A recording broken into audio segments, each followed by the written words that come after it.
bir 7 maddeyi konuşalım. Biraz da açmanızı isteyeceğim. Sizler de aynı zamanda bir hukukçu olarak yasal çerçeve üzerinde durulmuştu bu 2 günlük yoğunlaştığınız toplantı üzerinden ortaya çıkan tabloda ve talepleriniz bu yönlüydü.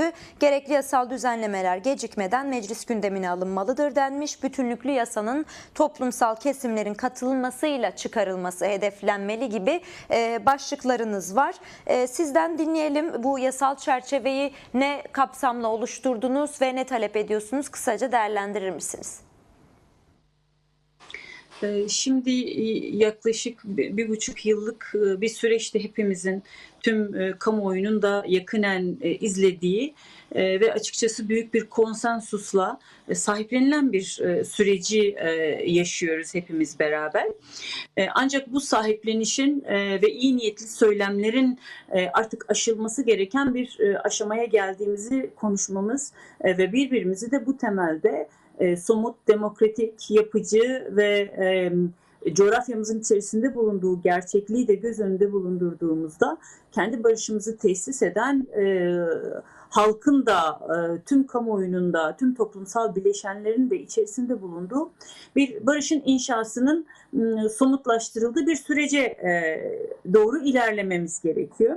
Şimdi Milli Dayanışma, Kardeşlik ve Demokrasi Komisyonu'nun çalışma süreci içerisinde açığa çıkan sonuçların hepsini kamuoyu çok boyutlarıyla tartıştı ki Kürt meselesini yaratan kök nedenler, sürece dair zihinsel ve pratik gereklilikler, toplumsal rıza, güven ve demokratik ihtiyaçlarımız temelinde kısaca özetleyeceğimiz başlıklar, ama bu başlıkların çerçevesinde de atılması gereken düzenlemeler karşımıza çıkıyor ki Milli Dayanışma, Kardeşlik ve Demokrasi Komisyonu'nun hazırladığı sonuç bildirgesi de bir bütünlük içerisinde değerlendirildiğinde bu başlıkların aslında çerçevesini çiziyor.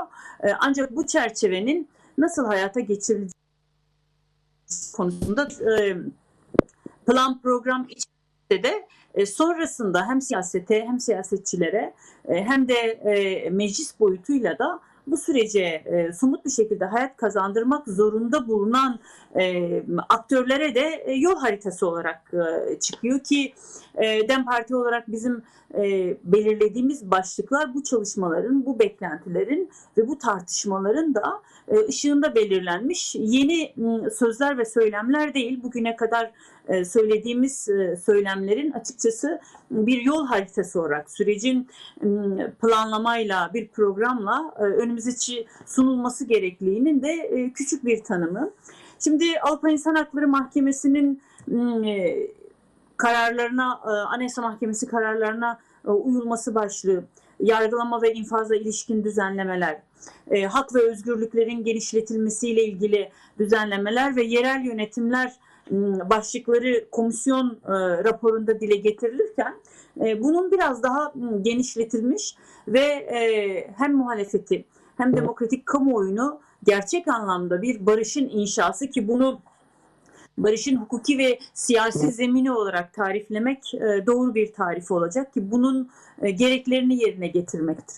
Şimdi önceliğimiz somutluk ve sürecin bu belirlemeler çerçevesinde ağırlaşması karşısında da bir toplumsal itirazın dile getirilişidir aslında. Çünkü doğrudur, barışların inşası hem dünya örneklerinden de görüldüğü üzere uzun soluklu süreçler. Ancak pozitif ve negatif yönünü beraber değerlendirdiğimizde dünya örneklerinin aksine ülkemizdeki negatif barış sürecinin çok köklü, çok kararlı ve ciddi adımlarla ilerlendiği, silah bırakmanın, bundan sonra silahlı mücadelenin sürdürülmeyeceği yönündeki kesinliğin ve gelişmelerin de beraber değerlendirilmesi aşamasında artık pozitif barış sürecine çok hızlı bir şekilde gelişimiz ve bunun gereklerinin yerine getirilişini tartışmamız gerekiyor. Bugün bir yol haritasına ihtiyaç var, ancak öncelikli hususumuzun ve önceliğimizin güven ve kamuoyunda barışın inşa edileceğine dair bir güvenin tesis edilmesi üzerine adımlar, sadece söz ve söylemler olarak değil, yasal düzenlemeleri de içeren adımların olması gerekiyor. Ancak bundan önce buna gelene kadar özel bir yasal düzenleme getirmeksizin Değerli Özbingöl, demokratik şunu da aslında gerekli yasal düzenlemeler, tam aslında buna dair bir soru yöneltmek istiyorum sizlere. Hem yol haritanızı hem oluşturduğunuz çerçeveyi konuşmak isterim, ancak biraz daha dedik ya, bir iktidar kanadından da yanıtlar var. Buna dair yine sizlerin de cevabını merak ediyorum. Çünkü mesela Numan Kurtuluş şu sözü söylüyor, diyor ki bir an evvel bitirmekte fayda var. Öncesinde ne dediği bir yana dursun, bitirmekte fayda var diyor süreci. Siz de aynı şeyi istiyorsunuz. Ancak sizin bitirme noktasındaki talepleriniz ve iktidarın oldu bittiye getirme gibi bir planı mı var ki bu süreci böyle bir sürüncemeye bırakılıyor? Yani sizin yol haritanızla onların bir an önce bitirelim dediği şey arasındaki uyuşmazlık nedir diyerek belki sonra yol haritanızı anlatırsınız. Şimdi beraber ve bir an önce bitirmek tanımını koyuyorsak, içeriğinin açık ve net bir şekilde doldurulması ve konuşulması gerekiyor. Biz nasıl bitirileceği konusunda yol haritası dediğimiz şey... Bir kesinti oldu. Hemen döneceğiz. Olabiliyor bazı şeyler böyle yayınlarda değerli izleyenler. Kendisine özellikle iktidar kanadından ve yine bu komisyon başkanı, meclis başkanı Numan Kurtulmuş'un bir an önce kendi kanaati olarak bu sürecin artık bitirilmesi noktasında fayda sağlanacağı değerlendirmesi vardı. Buna dair karşı bir yorum da geldi. Tekrar hazır olduğunda kendisine geçeceğiz. Arkadaşlar hazır mı? Döneceğiz tekrar. O arada yine buna dair bir cevap niteliğinde olan, bizzati bir cevap değil ancak bugün grup toplantılarında öne çıkan Hatimoğulları'nın birkaç değerlendirmesi vardı. Ben size bunları aktarmak istiyorum. Çünkü buna dair de kendisine bir soru yöneltecektim zaten. Özellikle bu bahsettiğimiz toplantıda değerli izleyenler, 2 gün devam eden toplantıda sadece sürece dair değil, önümüzdeki 1 Mayıs'a dair de birkaç çalışmanın hazırlığı ve planlaması yapıldığını da söylemişti. Hem dün konuğumuz bunu anlattı hem de yapılan haberlerde ve takip ettiğimiz haberlerde bunları gördük. Tülay Hatimoğulları da bugün grup toplantısında yine yoksulluktan, işsizlikten ve açlık sınırı altındaki çalışma koşullarından, iktidarın yürüttüğü ekonomi politikalarının halklar üzerindeki etkilerine dair de eleştirilerini yapmış ve buna dair yine halkların ekonomik bağlandım arkadaşlar. Gelmek üzere değerli izleyenler. Ben tekrar bunu da hemen ileteyim. Çünkü dediğimiz gibi devam eden yoksulluk, açlık krizi üzerine de bugün grup toplantısında gündemine almıştı Tülay Hatimoğulları ve şuna da değindi. Aslında tüm bu eksiklikler ve sorunlara karşı hepimizin odağı barış ve demokratik toplum süreci olacaktır ve bunlar ancak hem yoksulluk hem krizler hem savaşlar barış ve demokratik bir toplum nezdinde çözülebilir açıklamasını yapmıştı ve 1 Mayıs hazırlıklarına da çağrısını yapmış olduğu konuğumuz tekrardan geldi. Değerli Özbingöl, sesimi alabiliyor musunuz? Evet, duyuyorum. Benim de geliyordur umarım. Evet, sesinizi alabiliyorum. Sorumu tekrar sorayım mı? Çünkü kaldığınız yer tam da nasıl bir bitirme ve o iki taraflı uyuşmazlığın nedeni neydi? Siz ne talep ediyordunuz? Burada kalmıştık. Ben devam edeyim. Şimdi bizim yaptığımız bu sürece dair eğer ortak bir tespitimiz varsa, sürecin gecikmeden bir an önce somut bir barışla demokrasimizi tesis edecek bir düzlemde ilerlemesini sağlayacaksa, bu gecikme tespitlerinin de somut adımlarla, yol haritası diyebileceğimiz belirlemelerle, kamuoyundaki güveni de tesis edecek adımlarla yol ilerlenmesi gerektiği üzerine kurulu. Belki meclis ayağı boyutunu içeren yasal düzenlemeler kısmı belki zaman alabilir. Ancak bu gecikme tespiti yapılmışsa, bu gecikmeye bu gecikmenin akabinde hepimizin özellikle de milli sürece ilişkin yasal düzenleme önerileriyle beraber de gelişen ve yapılan tespitler ışığında da düzenlemeler yapmak gerekiyor. Buna gerek kalmaksızın da yapılacaklar. Mesela halen demokratik hak ve özgürlüklerle ilgili yakalamalar ve gözaltılar devam ediyor. halen muhalefete yönelik baskılar yoğun bir şekilde devam ediyor. Hem basın mensupları hem düşünce, fikir boyutuyla itiraz eden kesimde yer alanlar, hem muhalefete ilişkin bugün hem Cumhuriyet Halk Partisi'ne hem partimizin içerisinde yer alan SHP'ye, bugün işçilere, emekçilere bu boyutuyla halen bir tutum devam ediyorken açıkçası bu belirlemelerin de güveni tesiste de etkili olmadığını, somut adımlar gerekliliği üzerine bir talebin dile getirilmesi gerekiyor. Yerel yönetimlerle ilgili kayyumlara ilişkin durumun ve tutumun da mecliste bir yasal düzenleme yapılmasını ihtiyaç duymaksızın yine güven odaklı adımlarla karşımıza çıkabilecek bir pratikle sunulması lazım. Bu sözler ve bu söylemler açıkçası bu sürecin ihtiyaçlarına ve beklentilerine cevap olmayan afaki düzeyde belirlemeler olarak kalıyor. Zira kamuoyunun beklentisi cezaevinde tutuklu bulunan siyasilerle ilgili süreçlerin doğru işletilmesi.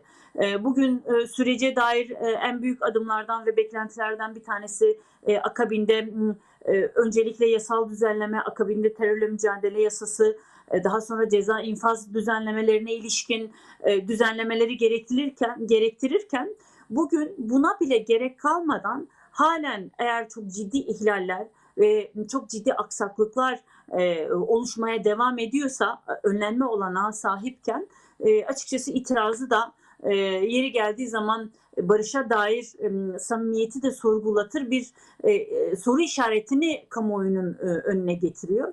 Biz bu güvenin tesis edilmesini, sözleri elbette ki çok önemli buluyoruz. Bu sürece sahip çıkışın hem iktidar bileşeni hem de komisyon bileşeni olan diğer parti ve toplumun bütün demokratik kesimleri açısından kurulan her sözün hem değerli hem kıymetli hem süreci güçlendirici olduğu noktasındaki kanaatimizi özellikle belirtelim.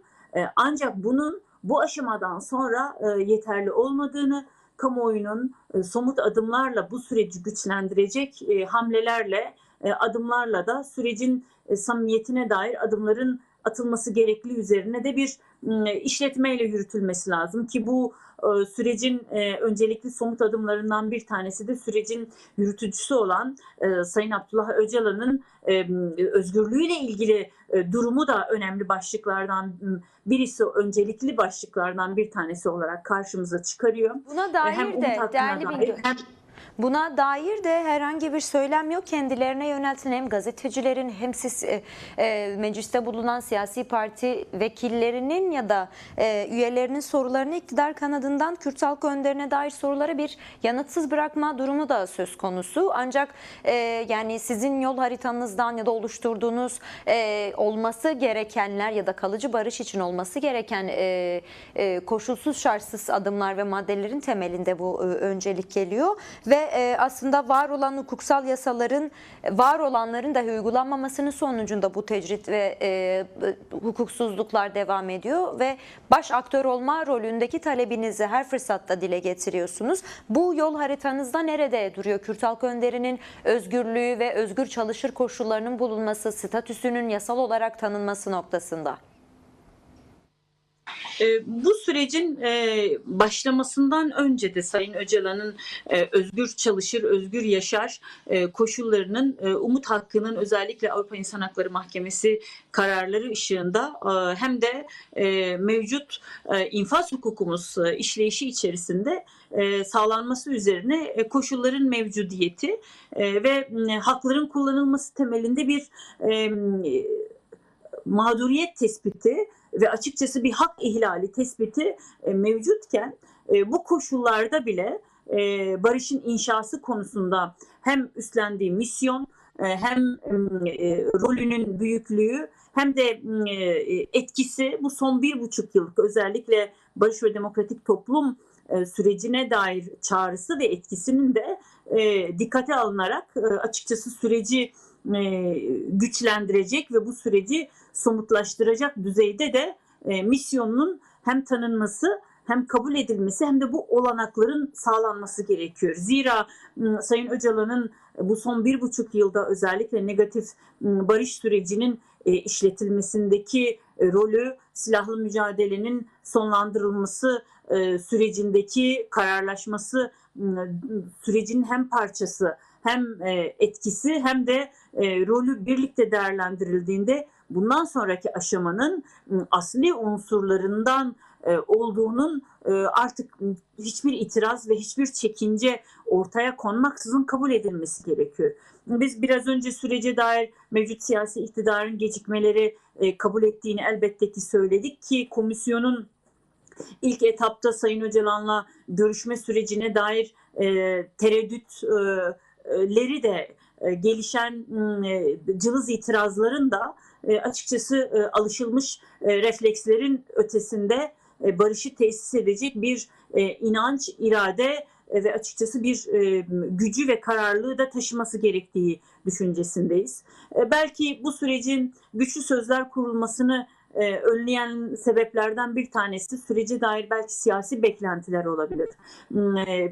Siyasi etkilerin bu süreçte de önemli olduğunu düşünüyoruz. Bu sözlerin güçlü kurulamayışı ile ilgili. Ancak ülkemizin barış ve demokratik geleceğinin inşasında kısa bir dönemin siyasi çıkarlarının yeterli olmayacağını, mevcut dönemin siyasilerinin de ülkemizin barışçıl geleceğini inşa etmenin kısa dönemsel siyasi menfaatlerden ve çıkarlardan daha güçlü ve daha öncelikli olduğunu gördüklerini ve bu temelde de sürece biraz daha hızlandırılmış boyutuyla da hassasiyetle yaklaşacaklarını düşünüyoruz. Bundan sonraki sürecin gerekliliği elbette ki bu temelde bir sorumluluğu gerektiriyor. Biz bu sürece dair hem hukuk komisyonu olarak hem parti olarak hem bütün bileşenlerimizle beraber sürecin tamama ermesi, sürecin başarıyla sonuçlanması konusunda ne gerekiyorsa sürecin parçası olmaya elbette ki devam edeceğiz. Ancak bu süreç toplumsal bir mücadeleyi, dahiliyeti de gerektiriyor. Hem meclisin hem mevcut siyasi iktidarın biraz daha sorumlu ve hassasiyetle yaklaşarak hem muhalefetin hem de toplumun bileşeni olan bütün demokratik unsurların da bu sürece dahiliyetiyle inşa edeceğimiz bir süreçten bahsediyoruz. Ben kat ettiğimiz yolun önemli olduğunu, bundan sonraki süreçte de barışımızı inşa edecek bir samimiyetle de yol aldığımızda da barışımızı inşa etmenin önünde de hiçbir engelin olmadığını düşünüyorum. Size de teşekkür ediyorum tekrar.